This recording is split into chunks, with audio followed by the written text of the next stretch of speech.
Bismillahirrahmanirrahim. I was told that it's an international conference and some of the friends are online and we have our colleague from Malaysia. So I don't want to just single it out and I hope our students will understand English, so I'll try my best to convey my message in English. However, at times I will be bilingual because some of the feelings cannot be conveyed in a foreign language, right? So thank you very much for that. So that's me. Well, it's always a pleasure and a privilege to be in this university and talk to those learned and educated people. And today is a special day because today we are talking about education. And we are talking about education in front of educationists. So that's a big test. I have just seen the program. It was a very robust program and very comprehensive program. I'll not be talking something classified, but I will be just generally telling you my views about the importance of values in education. See, we have just heard a beautiful lecture by Sir, and the various definitions which he gave of education, they were really remarkable. But if I tell you the historical perspective, when you look at the Socrates' time, at the time of the Greek philosophers, educated person was one. Which direction?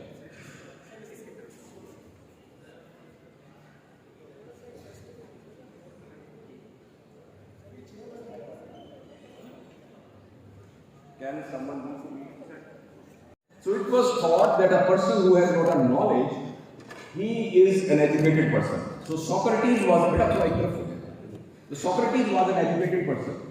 He knew everything. If you want to have a health problem, go to Socrates. If you have any universal question, who is God, what will happen to us after death, go to the Socrates. Socrates once said that ladies have got 28 teeth, whereas men have 32 teeth. Mr. Socrates has two wives. He never opened the mouth of Mrs. Socrates Senior and Mrs. Socrates Junior and count the teeth. And people for centuries believed Socrates that ladies have got 28 teeth and the gentleman has got 32 teeth. Right? So anyone who has a knowledge is an educated person. But then of course, as the human consciousness evolved, next please, it was thought that just knowledge is not enough. Someone has to have some skills as well.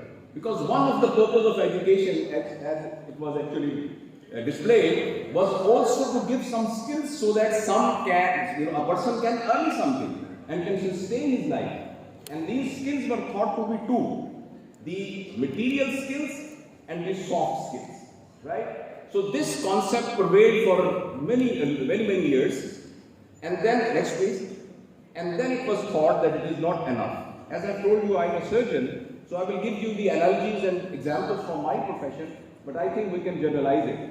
For example, if someone knows, that someone has a pain here on the right side of the abdomen, he has got appendix, and he knows the skills how to do it, but still a third thing is important in order to call him an educated person, and that is his attitude. Whether he takes informed consent or not, whether he takes care of the sterilization, whether he is doing all other ethical things which are the rights of the patient. But for the last 30-40 years, and you know better than me, next please, this definition came and I took from dictionary. It says purpose of education is only one, and that is to develop a character. Now see, if someone knows that if there is pain here, it is appendicitis, he knows all these skills. His attitude is right, but still that does not ensure that he is an educated person, because he may operate upon a patient who actually does not need an appendix. He can do it operation very nicely, but he is doing it for the purpose of money. So this is why it is thought, next please, that a fourth thing has to be included in education. Although these examples are examples of medical practice, but I am sure you can generalize it in history, in geography, in physics, chemistry, in all the branches. And this fourth thing is the next place is the value system. The fourth thing is value system. And now I think there is a consensus amongst all the educationists that cognitive knowledge, psychomotor skills, attitude, and along with that, we need some kind of mindset and paradigm which will determine the morality of a person, the ethical obligation of a person, that what is right and what is wrong. And that is actually what is called the value system.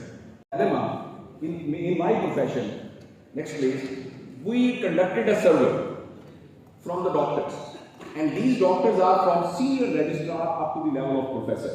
Because I teach medical education in College of Physician Surgeons since 2013. And all the batches which have got professors, which have got army generals who are the principals of army medical colleges, they are the participants of that courses. So I conducted a survey and I asked from them, what is the problem of doctors in our society? And this was the conclusion. Next please. They said we don't have a good service structure. Daily you see these strikes there going on, that we don't have a service structure. A person is inducted in grade 17 and then another person is inducted as an assistant professor in grade 17. After 4 or 5 years he is secretary somewhere or a commissioner somewhere, and a medical officer is a poor medical officer. So we don't have a service structure. Next please. We have less pay as compared to the comparable groups. We have more duty hours. We can be called at 2 o'clock in the morning and we have to rush. We have less respect in the society. They said, look, a person did not get well and a mob of people came and he threw stones out of the glass and they just beat us. So we don't have respect. We have got a risk of litigation and we have less time for the family. Generally speaking, these were the answers of people starting from senior registrar up to the professor. Next please. And professor's test. Next please. And then, go back please. And then what I did, I conducted another, next please. I conducted another survey. Sorry for this technical glitch. Then I conducted another survey. And this survey was conducted from first year medical students who are not doctors yet.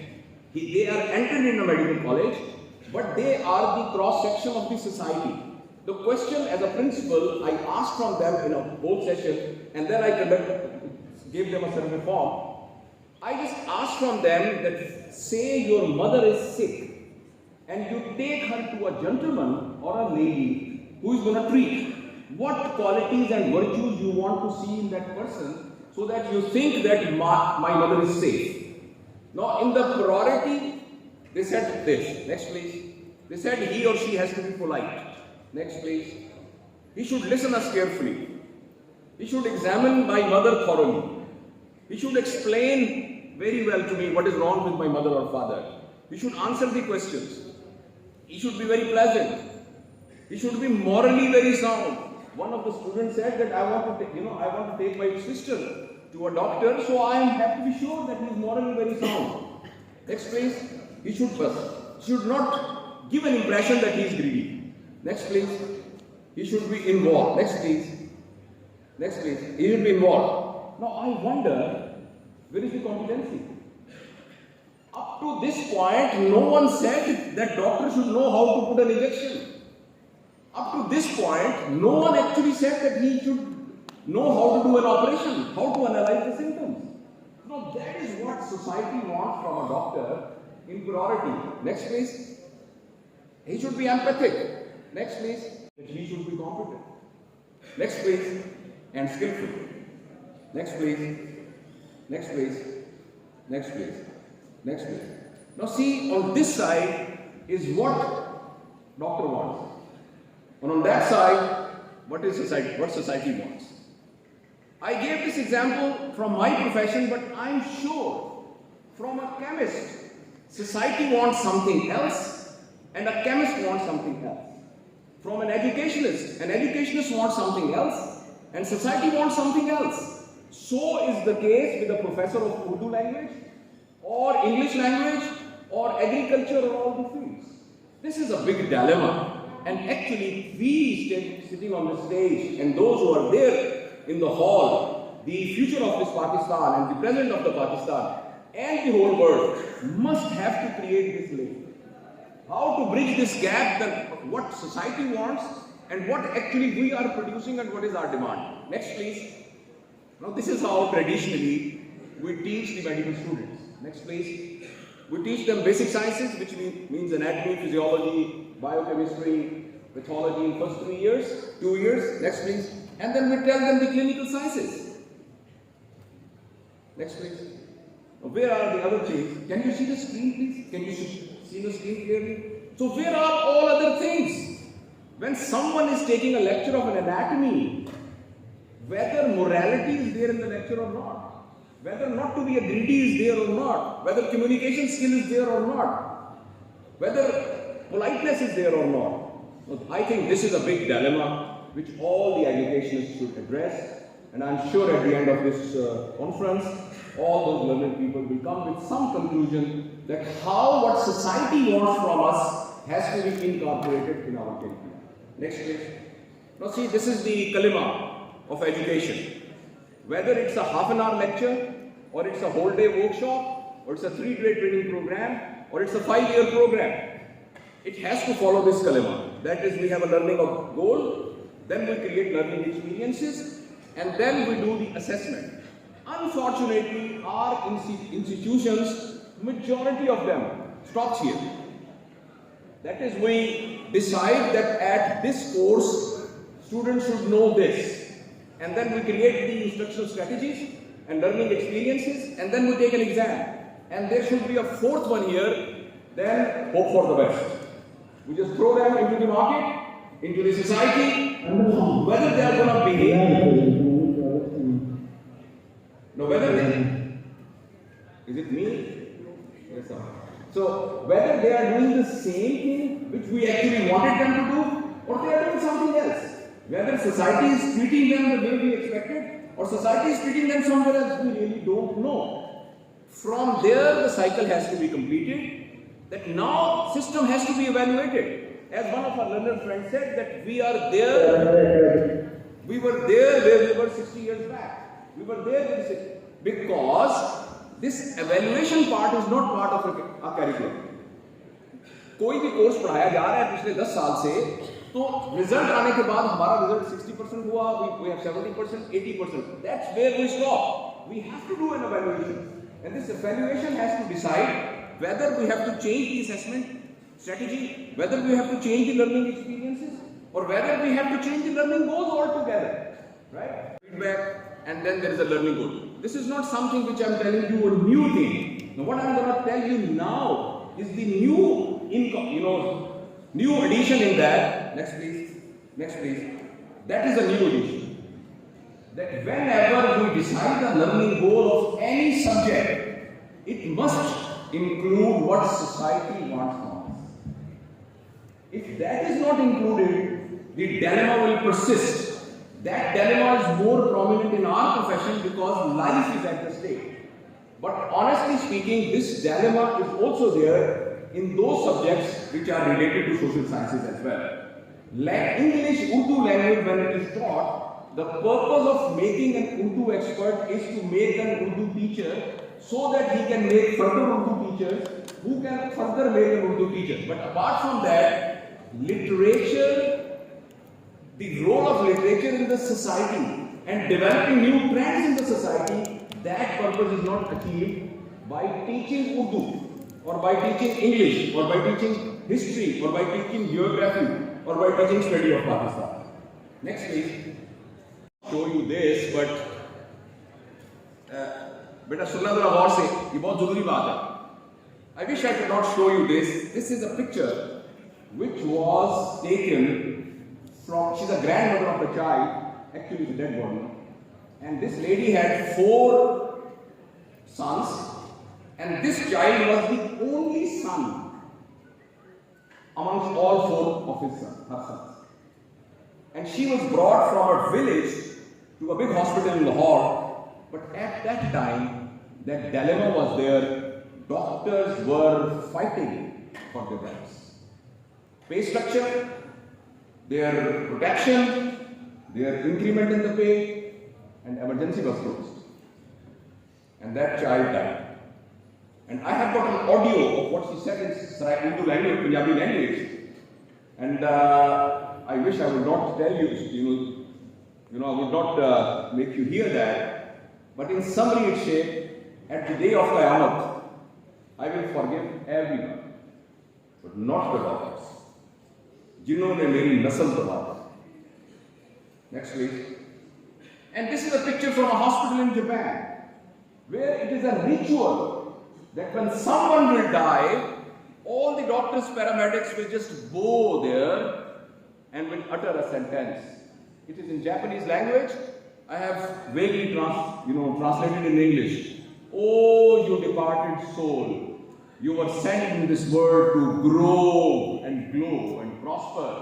Because of our negligence or ill doing, we put an obstacle in your journey. Please forgive us.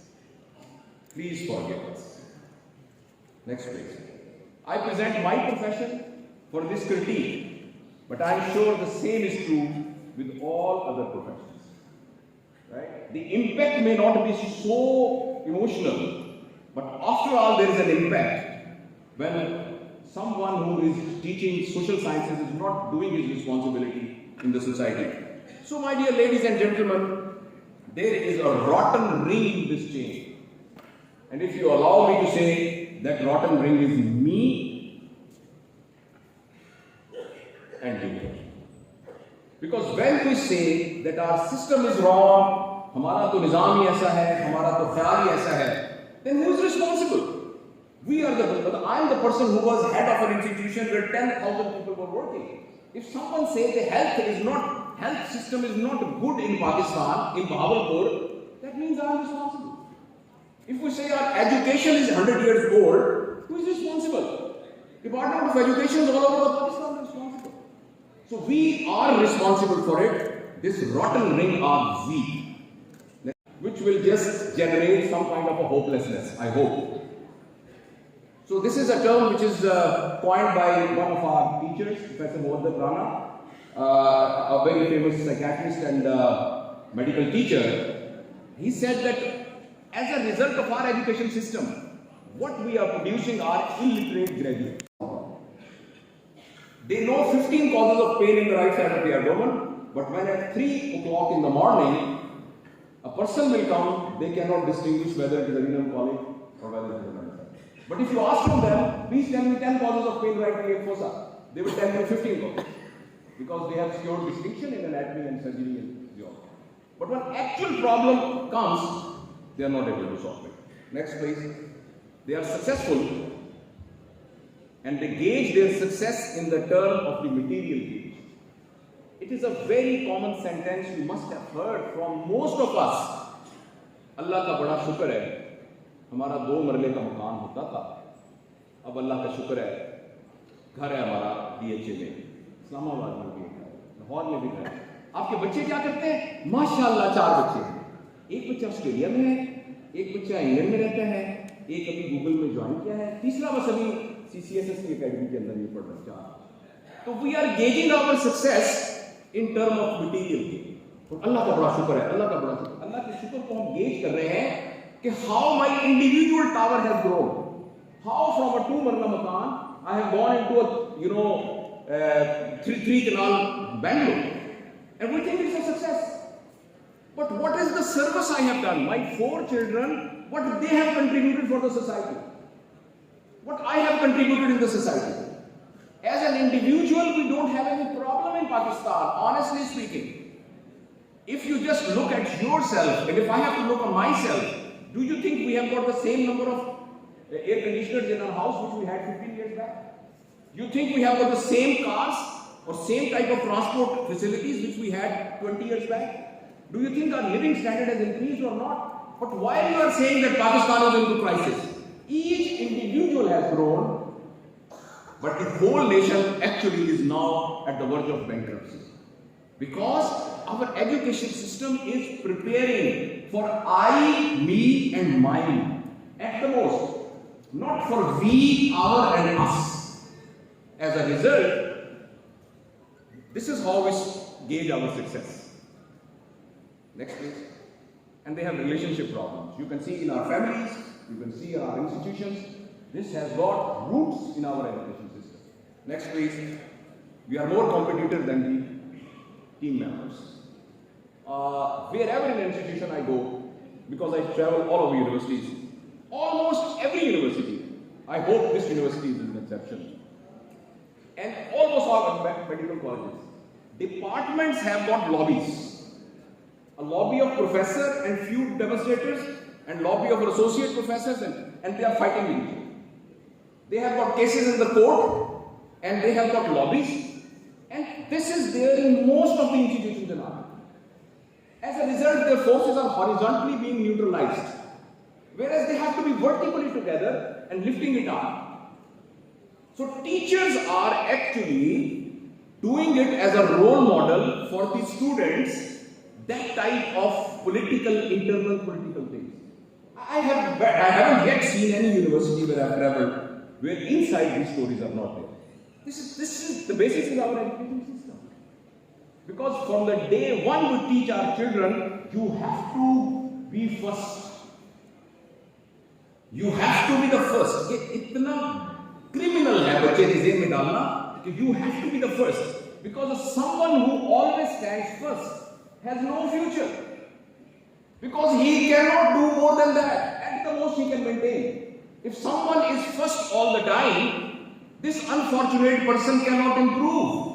He can be at the most first again, which means he can only maintain. By standing on the shoulder of someone and to be the first. And this type of competitiveness actually prevails, and then it comes when we become professionals. Next please. And we have got a pure communication skills and resistance for the research, because research actually uncovers our mistakes. So this is why we are very resistant. Next please. So ladies and gentlemen, that rotten black ring was us. And the good news is that this golden shiny ring is also us. We can actually bridge this gap. We can actually address that dilemma. We can bridge the gap between what society needs and what an educationist has to do. Next please. So we need values in all the subjects. Urdu, English, math, geography, science, physics, medicine, engineering. There is a long list of values, but for a limitation of time, I have selected 5 of them. And I won't take more than 10 minutes, inshallah. Please bear with me. I will just highlight 5 of the main values, which are the ethical obligation of every teacher. And every teacher who is a subject specialist, who knows his art very well, must also be very careful about these 5 values. Right? Now, can you see the screen? Not even the lower one? You can see that. Okay. The first value is the epigenetic factors. Please remember, somehow it is in our head. Kuch achhe students, there are some good students, there are some bad students. Some students are from the remote area, some are from very fluid, background. So we think that genetics play a very important role in the upbringing and the future outcome of the students. But anyway, just give me your ears, please. But it has been now scientifically proved, and it has to be learned for all teachers, that it is not mainly the genetic factors. It is the epigenetic factors which are more important. There is a person, and I think every teacher must read his book. His name is Bruce Lipton, and his famous book is Biology of Beliefs. And he says, at cellular level, he has proved that if the same genetic material, if you provide them different circumstances, their genotype may be the same, but their phenotype will be different. And they will behave exactly differently. So teacher must, next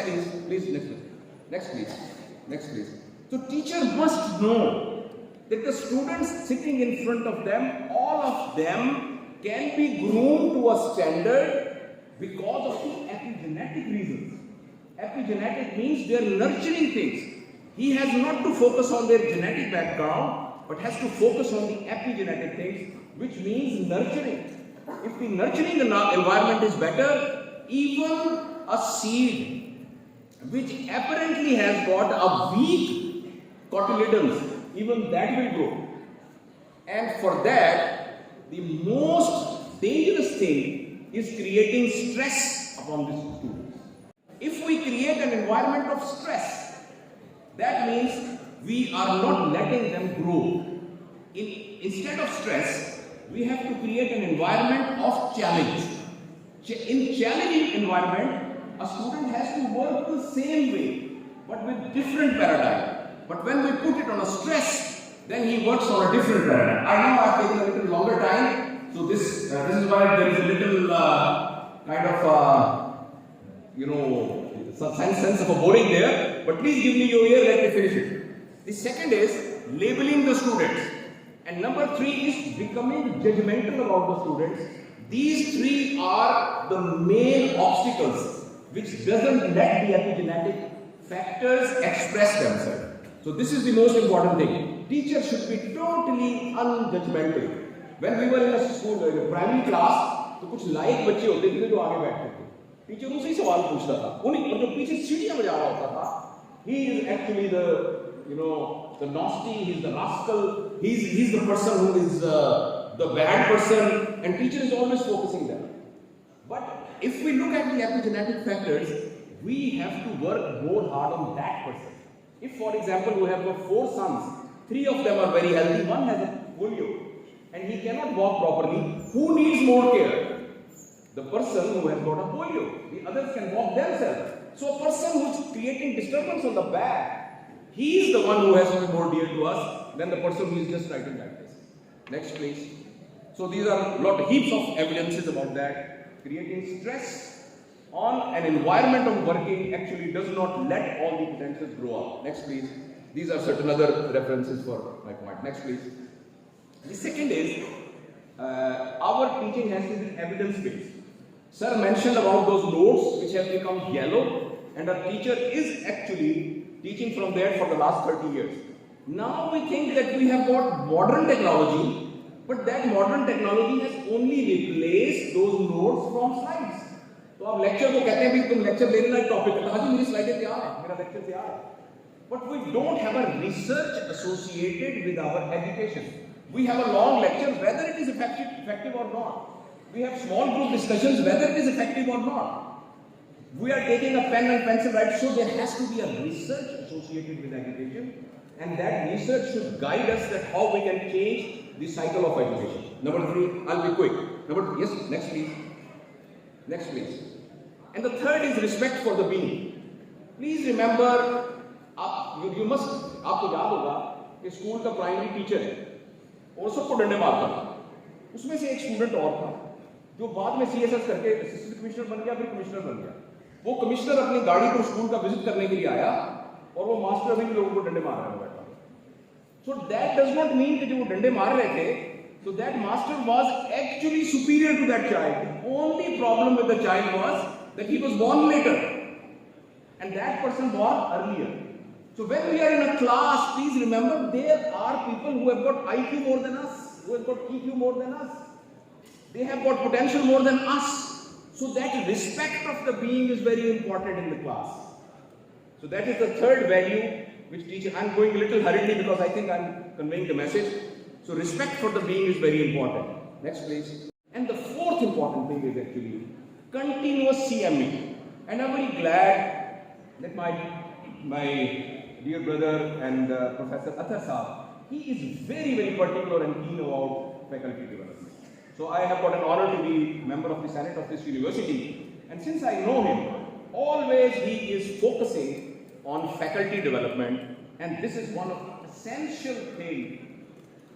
One of the essential values which a teacher must not think that since I have done a PhD in all solve, there has to be a continuous faculty development. Next please. We conducted a study which was published as well in an impact journal. Some of our teachers in medical college said that students don't come into class. We thought why not to take a proper study. So we did a proper study. And next please. And the thing which we wanted to study was that why students are not coming in the class. So this was the conclusion. That gray thing was problem in the students. They identified that there is a fault in us. And this pink one was something related to the environment. The lecture is at 2 o'clock, the mess closes at 2:15, how we can come. There is very cold and lecture starts at 8 o'clock, how we can come. But this big blue chunk is the problem in the teachers. And one of the students said, when my mama cooks a nice food, all of the brothers and sisters are on the dining table. But when mama does not put a good food, we order it online and we get burger. When teacher is teaching us well, we are there in the class. When it is not, we have got Uncle Google and we talk to Uncle Google. So this is very important eye-opening for the teacher. If students are not coming, it's our fault. Next please. The fifth thing is the righteousness. And I have briefly mentioned it already. If students are just looking that their faculty is fighting with each other, if a teacher himself comes at 11 o'clock, whereas time starts at 8 o'clock, how he can teach?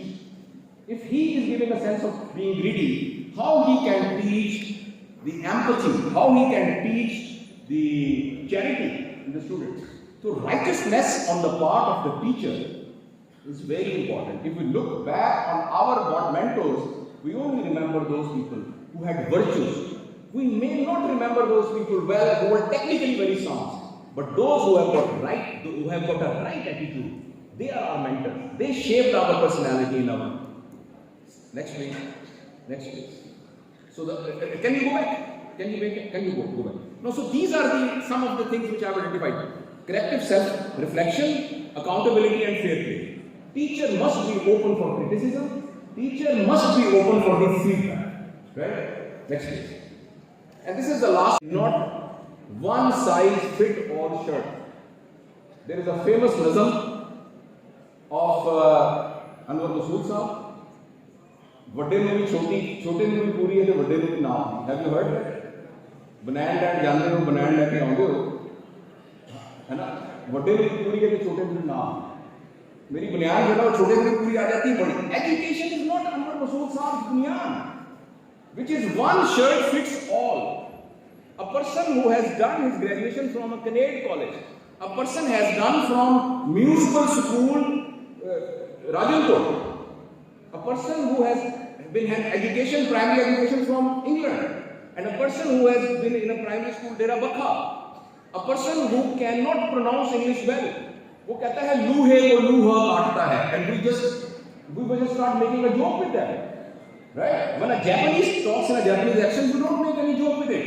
So all of them who are sitting there, they have got different financial background, they have different social background, they have got different psychological preconditioning, they have got different religious preconditioning.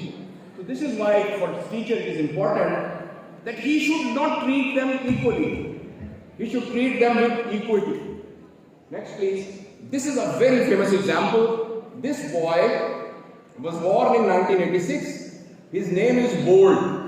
How many of you know who is Bolt? Yes. He is the fastest man on the earth. 9.89 seconds for 100 meters. Another boy was born. His name was Pistriosis.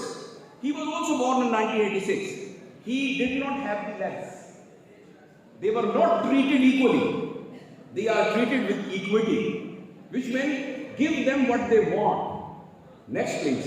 And look at this. On the same year, he ran 9.89 and he ran 11.5 without having legs in the Olympics.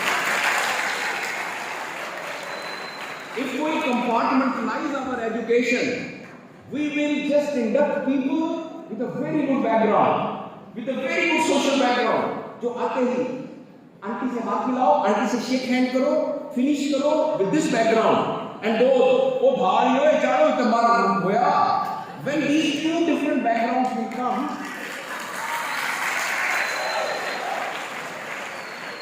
इनमें से कोई बड़ा या छोटा नहीं है. इनमें से कोई कमतर या बर्तर नहीं है. The teacher's responsibility is to give them what they want. एक आदमी नहीं, वो हमारे मेडिकल टीचर थे, वो he used to just punish because people coming from a Saraiki belt, they always call heart to hurt sound. क्या बकवास है, hurt sound, and he was very angry about it. It's a problem with their dialect of talking. Lahore के लोग रे को रे बोलते हैं, रे को रे बोलते हैं, नहीं बोल सकते. चिड़ी उड़ गई थी. That is how their dialect is. So this is why, because of the different social backgrounds, The teacher's responsibility is to give them what they want, not what is equal for them. Next please. Next please.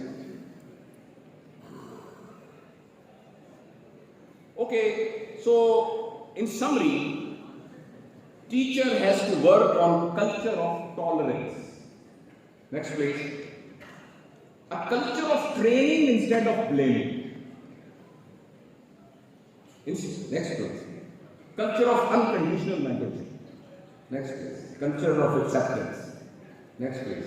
Culture of service. Culture of continuous self-reflection and improvement. Now these things are very easy said and done. मतलब लिखने के लिए बहुत आसान है. They look very rosy. But all of these learning objectives requires a very conscious ईमान के level के ऊपर इसको believe करने की जरूरत है. और अमल के लेवल के ऊपर इसको अपनी जिंदगी में लाने.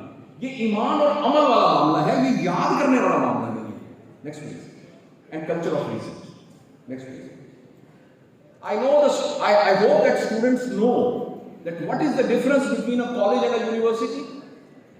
Can a student just stand up and tell me how an MA from a college is different from an MA from a university?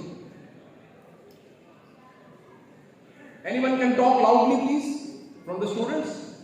If someone has done a master's in a university and a master's from a college, how it differs? Okay, let me help you. Colleges, they are the institution to deliver knowledge. Universities are the institution to generate the knowledge. So generation of the knowledge is the job of the university. And that is only possible. You can take a picture of it and I can give you the slide. But they are available on the literature as well. These are the set of personal, social and methodical values which should be in the course of all the subjects. Only then the purpose of having a characterful person in the society can be produced. Next please. Please remember, we are teaching this generation who have their computer literacy before their project training. Next please. And we cannot teach them the way we used to teach them. Teacher cannot behave like a big brother like this. Instead of that, next please. Teacher has to be dragging the bigger machine so that the child can drag that toy machine. In other words, he has to be the role model. Next please. That's the only way to change this, next please, to this. Thank you very much.